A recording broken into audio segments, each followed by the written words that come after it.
Welcome to the Baunfire. I am your host, Morgan, aka Bon Diesel, and this is a podcast about video game news, reviews, rumors, and speculation. This week I'll be covering Xbox Developer Direct confirmed, a new DualSense is promising more juice, Dragon's Dogma 2 learns a lesson from Baldur's Gate 3, and much more. A few things before we get started. On YouTube, please subscribe to the channel, hit the like button, and comment down below. Subscribe to the show on your favorite podcast platform, and leave a review if you're on Spotify or iTunes. A special thank you to all of the patrons and YouTube members, Hassan, YouTubes, Neuronix, PK, Cage Nephilim, and Horseman. If you're interested in supporting this podcast, consider becoming a member on YouTube, subscribing over at Twitch, or joining my Patreon or Ko-Fi at the link in the description. Gaming news. Starting off with Xbox. As I talked about last week, there were rumors of upcoming showcases, and the first needle has dropped. We have the Xbox Developer Direct, which is an extension of a thing that we got last year. Last year it showed off things like, I think it was Starfield, as well as some other stuff. This year it's going to be Hellblade 2, Senua's Saga, the new Indiana Jones game, Avowed, and another game called Ara. The Hellblade 2, it's almost becoming a meme at this point, where even I am kind of like, cool, let's just put this game out. Like, we've seen, because it was the first next gen game revealed for Xbox, and I think it's gonna be amazing. I'm assuming Hellblade 2 is going to be my game of the year this year. Other games that I've seen that could be coming out that could compete are up there with definitely the Star Wars Outlaws game. I could see potentially being there for me. Dragon's Dogma, which I'm going to talk about in a little bit for multiple reasons. Dragon's Dogma 2 seems like it could have some potential depending on how I receive that personally. But yeah, Hellblade 2, as excited as I am for it, I kind of don't want to see more about it. I've seen plenty. I'm sold. And I feel like a lot of people feel that way, but we'll probably see more. The Indiana Jones game is a weird one because I have no real connection to Indiana Jones. I'm not, a Jones head or whatever, an indie head. But what's interesting about it is the Machine Games kind of angle. Machine Games makes really good games, the Wolfenstein games, which are pretty legendary in their own right. So it's one of those things where, like, half of me says, like, how are they going to make Indiana Jones relevant? And then the other half of me is like, man, Machine Games doesn't miss. So we're supposed to get gameplay, which is really interesting. And I'm just kind of interested, and I'm curious, is it going to be third person, first person, some kind of mix? That's the rumor I've heard, is that it's a little bit of both. And what are they going to do with that? So my guess is this is going to be a Uncharted or a Tomb Raider-ish game. I'm hoping it's third person. As much as I kind of joke around about PlayStation having all the same game, all being this third person action adventure single player focused game, it'd be cool to have some of those on Xbox too. So as much as I kind of lightheartedly joke on PlayStation for basically only doing that, I do think that it would be nice if Xbox added some of that to their inventory or to their catalog, and I think that Indiana Jones would be the perfect chance to do that. So I'm excited to see that. Avowed is Obsidian's new RPG. This was at one point kind of promoted, or people during the rumor period, people were kind of like, oh, this is going to be like Obsidian Skyrim. Obsidian being a company that is very kind of held in a similar regard as Bethesda, especially because they did Fallout New Vegas, and people really love that game to the point where for some people it's their favorite Fallout. Not me. For me, it's still 3, I think. But it seems like Avowed is not going to be that big. The rumors and kind of the vibe around it right now seem to be suggesting it's going to be more of a maybe something a little more lower key. Probably if you compared like the Outer Worlds to Starfield or to the Fallout games, where it's a smaller experience, it's a more linear experience in a lot of ways, and that's fine. One of the things I love about the Outer Worlds, or that I loved about it when I played it, is that it was just kind of the Fallout experience, but shrunken down a little bit. It's still a long game, but not quite as long as some of the games that it kind of seems pretty obviously inspired by. The final one being this Aura game, which I believe it's some kind, I think it's a third-party game that's going to be exclusive on Xbox, at least for some time. I want to say it's some kind of real-time strategy or something like that. This direct will be great for me because I don't know much about this game. The two things about this is that this is going to be on January 18th. I believe that's next Thursday at 3 p.m. Eastern time. I do plan on live streaming and kind of co-streaming it to kind of, if you want to hang out and check this out with me. The other thing is that there's a couple rumors. The first one is that these are all 2024 games. And that would make sense. It seems like it would be sort of strange if they did this developer direct, really highlighted a fairly small number of games, and then we're like, and they come out next year. Like, I'm expecting all of these this year. The other thing that I'm expecting, or maybe think is potentially likely, is a very roundabout way to say it, is that this could probably have one more announcement in it, at least, that they haven't announced. So when they did it last year, they shadow dropped Hi-Fi Rush. I'll get back to that in a moment. People think that this year there could be... the craziest thing I've seen is someone saying they're going to shadow drop Hellblade. I think that Hellblade's way too big of a game, and I'll get, I want to talk about that in Hi-Fi Rush again. But there are a lot of rumors that people think that this Aura game may get shadow dropped, and that we may get one more big announcement at the end where maybe we see another one of the big, like a Perfect Dark, even just a teaser about that or something like that.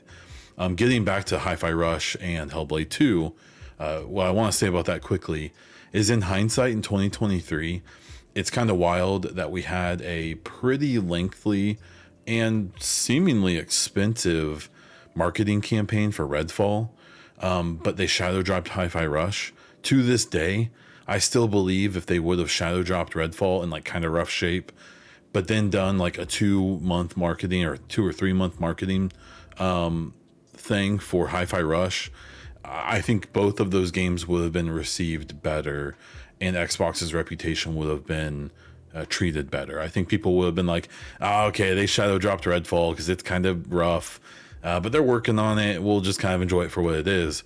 But Hi-Fi Rush, like, holy crap, this looks so cool. I can't wait to play it. Holy crap, I played it. This is amazing. This is one of the best games of the year.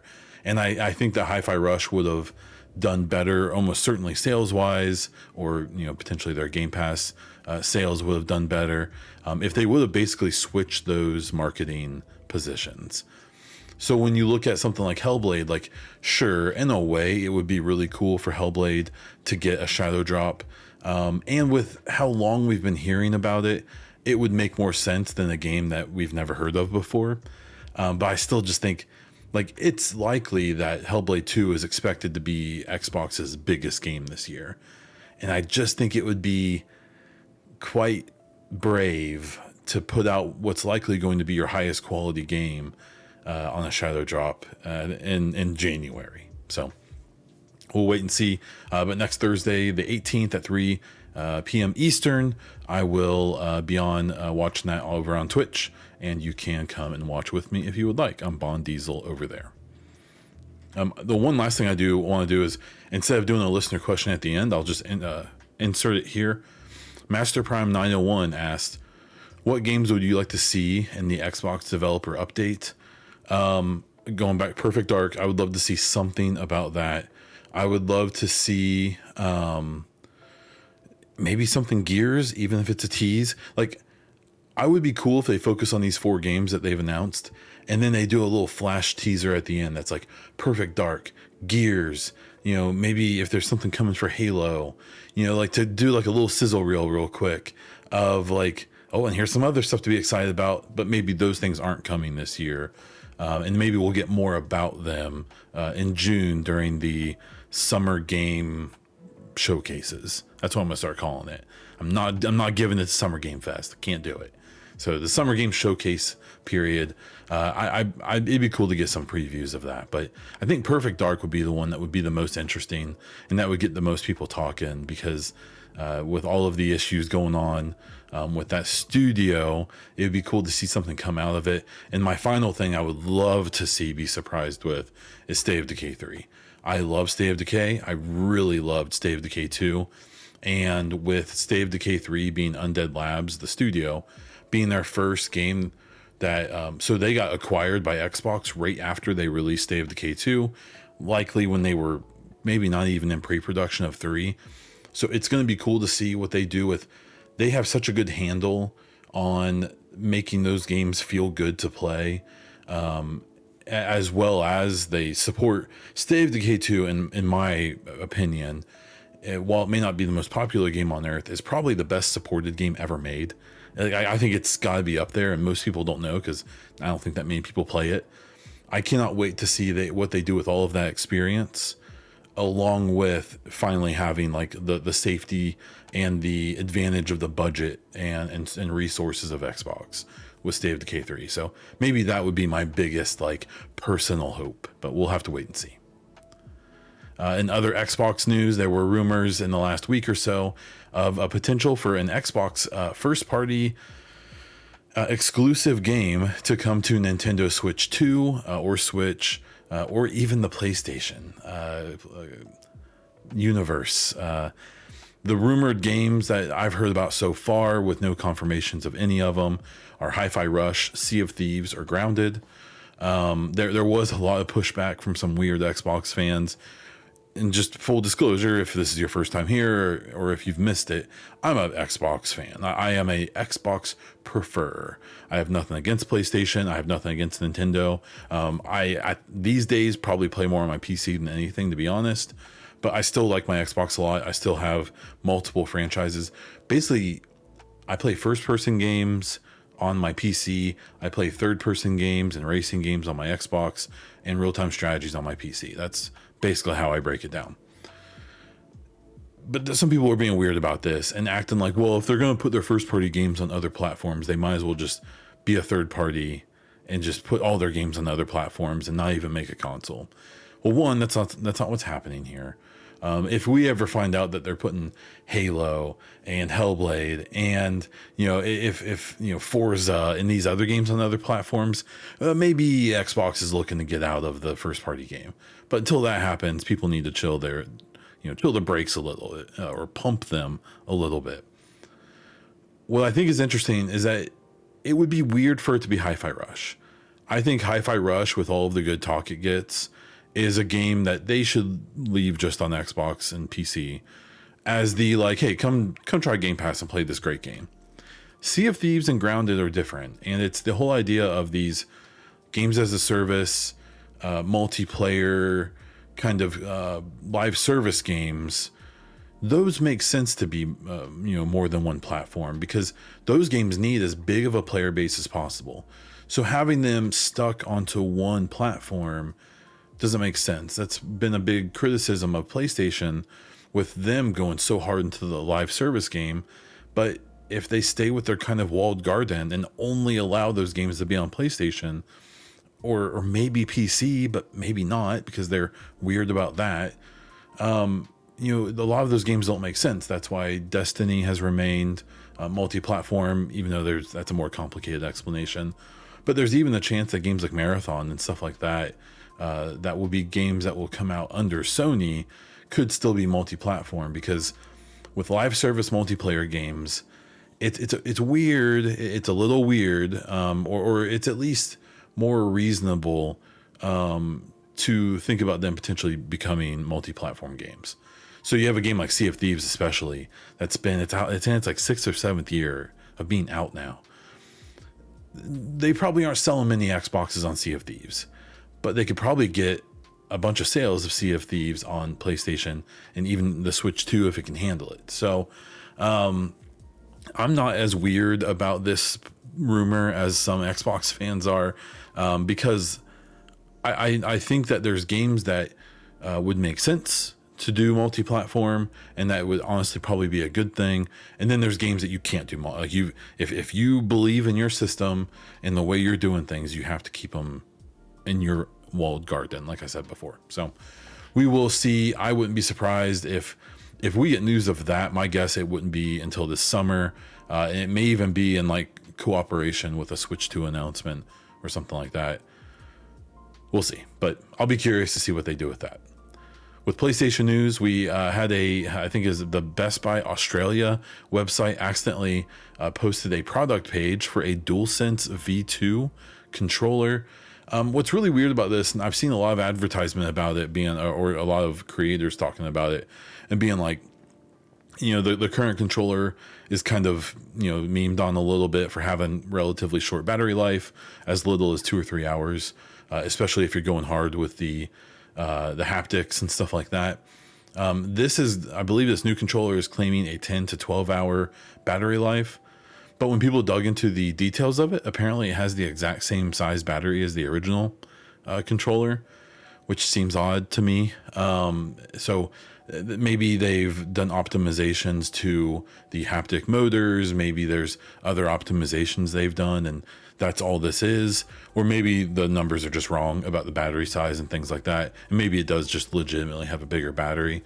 I did recently interact with someone, I think in maybe might have been Kinda Funny's chat, talking about how part of the reason that like the Elite, the Xbox Elite controller, doesn't have battery packs the way their regular ones do. It's an internal battery, just like the PlayStation controllers.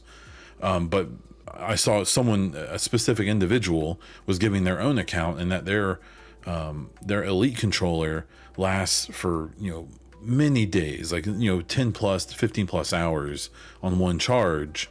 Again, it doesn't have the haptics and things like that, where they're and I think they were even talking about that recently upgraded PlayStation controller has the bad battery life. And their point was that it's not just that Sony has this internal battery and that maybe it's smaller, but it's the fact that they're just using low quality lithium ion batteries. And so this new controller may literally have the exact same size battery, but it's a much higher quality one that has more density and can just hold a bigger charge for longer. So we'll have to wait and see about that. And then at CES, Honda and Sony showed off their car. It's called the Afeela, and they showed off that it can be controlled by a DualSense. So in a very timely joke that no one will expect at all, I sure hope you're not driving anywhere more than about 90 minutes, or else you won't make it. Haha. But anyway, but still, this is weird. I think Sony is such an interesting company because I talk about it all the time, and so I won't go in too much of a diatribe about it. But like, if Xbox fails, Microsoft will be fine. If PlayStation fails, Sony will fail. And so you see why Sony does the things they do with PlayStation. Why, they do some things that I would argue are kind of anti-consumer, but they're doing it to protect the brand. Where maybe Xbox is a little more relaxed about things, but that's because the stakes of Xbox are just lower than PlayStation's for their parent companies, right?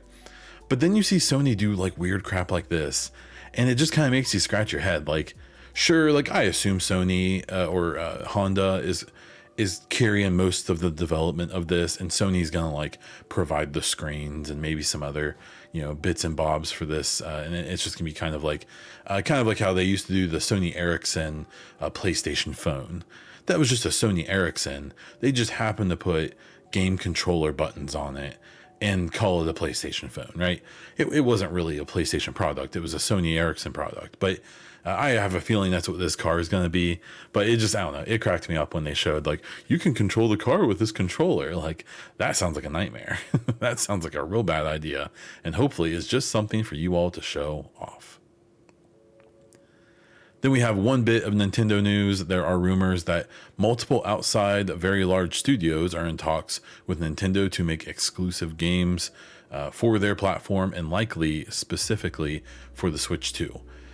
With all of the rumors flying around about the Switch 2 and how it's supposed to be this 60 or 120 hertz refresh rate, that's going to have DLSS with this NVIDIA chip it's going to be using. That they're going to be looking at higher resolutions, 1080p or even higher. This isn't surprising at all. So one of the problems with Nintendo is that for whatever reason they have really struggled, that even though their hardware is still pretty consistently like 1 or 2 generations behind Sony and Xbox, that they still even then seem to really be struggling to make games that are of like modern quality when it comes to resolutions and frame rates and things like that. Obviously at this point in the Switch's life, a big part of that is outdated hardware.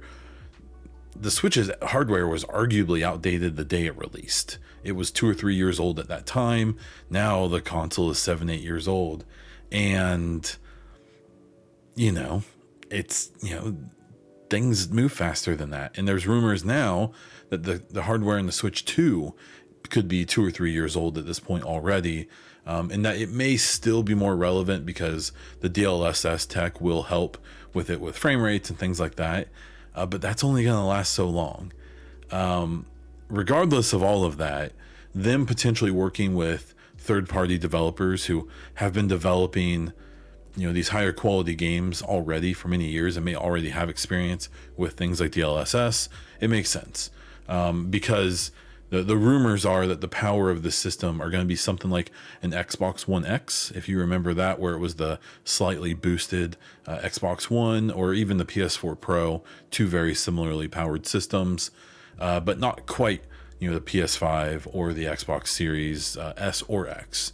And so this isn't that surprising. I suspect this is obvious for them to try to be a play to have some third-party games, some multi-platform games to be on their new system, but it sounds like they may simply be working with some of these companies to get games that will only be on the Switch 2. So we will have to wait and see.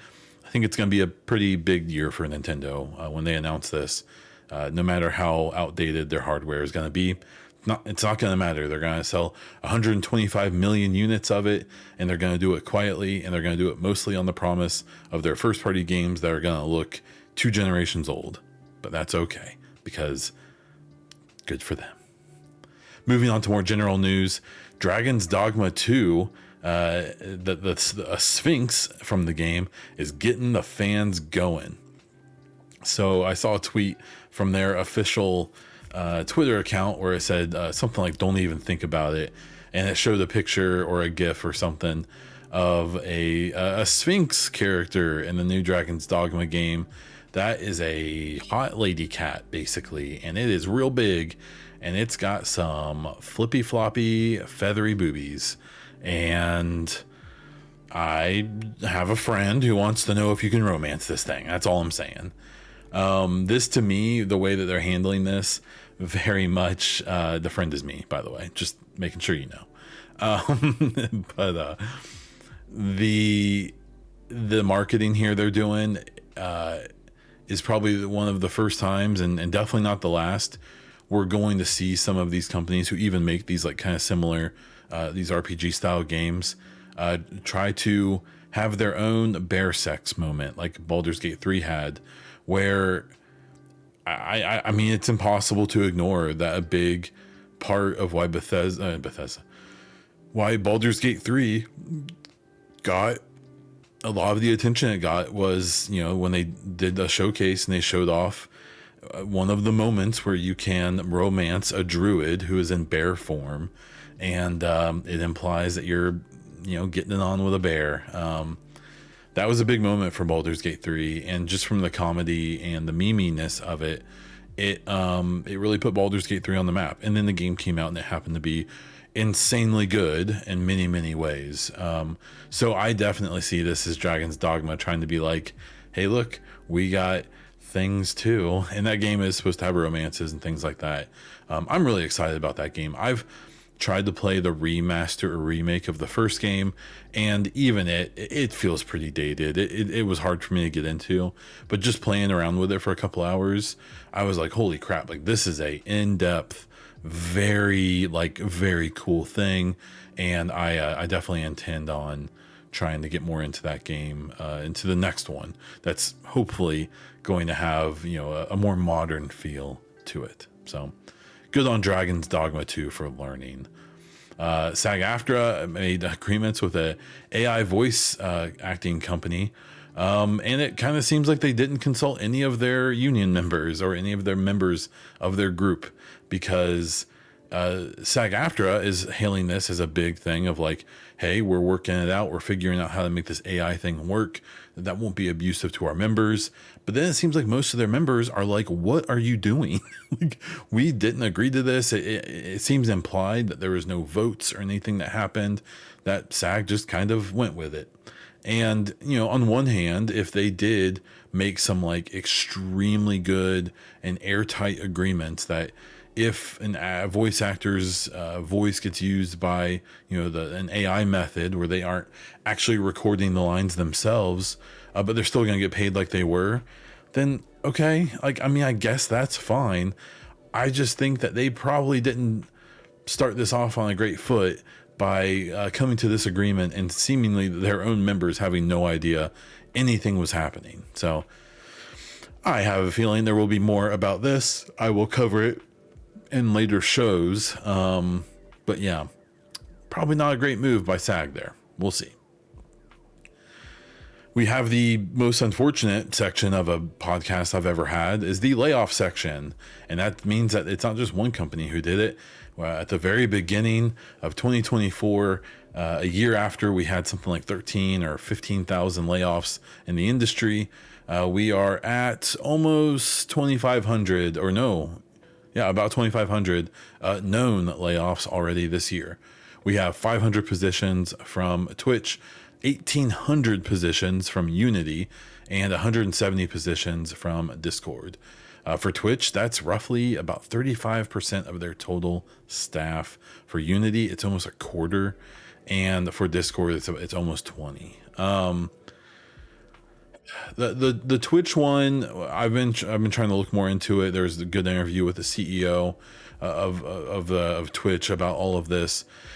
In no way, shape, or form am I defending this. These layoffs suck. I hope all these people find gainful jobs ASAP. Twitch basically doubled its viewership during COVID, and that's not their viewership anymore. And so during COVID, even through remote means, it seems like they probably staffed up real big and real fast. And as time has gone on, that upstaffing is no longer necessary, either because the things those people worked on are implemented and they're able to handle what they have, or because their viewership is going down because people are going outside again over the last year or so, and they just, they don't need that many staff. Again, not a defense of the move. It's real crappy, but it's probably not the end of it this year. Unity has a little bit worse taste in the mouth, because after they made such awful decisions, a few months ago with some of the big changes, and they pulled them back and they fired Riccatello, the EA demon.